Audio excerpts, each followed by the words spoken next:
Урматтуу депутаттар, жана Аида Жекшенбаева айтып кеткендей, чындыгында мүмкүн бардыгыбыз бул тармакты түшүнбөйбүз, бирок мен да кызыгып көрдүм. Биринчиден, салыштырмалуу таблицада жашоодо деген сөз түшүп калган. Муну мен ойлойм аппарат тактады, муну оңдош керек.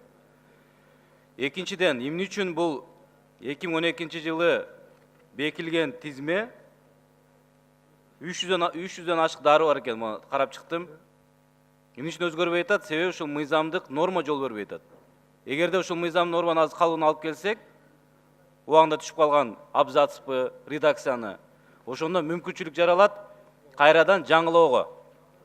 Жаңылоо боюнча азыр айтып кетти, Айдис каралып чыкты, тиги порталда турат, коомдук талкууда деп. Мындайча айтканда, мен ойлойм ал жерде методикасы дагы, положениясы дагы, тизмеси дагы болсо керек деп.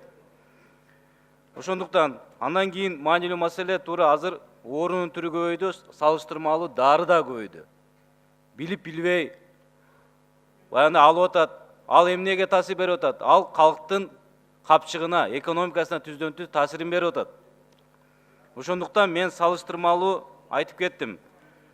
Көп дарынын бири Жилпластан бул лекарственный препарат для лечения трофических язв, поражения мягких тканей и диабетических стопе деп интернеттен алып карап чыктым. Ошол эле дарыны Австрияда өндүрүлгөн Тахокоп деген дары бар экен, 13 000 сом турат экен. Ошол эле таасир бере турган дары Перклот деген США-дан алынат экен, 18 000. Ал эми Россиядан чыкканы 4,5 000 сом. Ал эффективдүүлүгү жагын, койка денден кыскартуу жагындагы таасири бар. Муну эми адистер карап чыксаңыздар. Жалпысынан мен Мурат Ганиевичтин сунушуна кошулам, урматтуу депутаттар. Эгерде 3 окууда колдоп берсек, ошончолук батыраак тизме бекилип, батыраак мындай ачык айкындуулукка чыгат деген ишенич.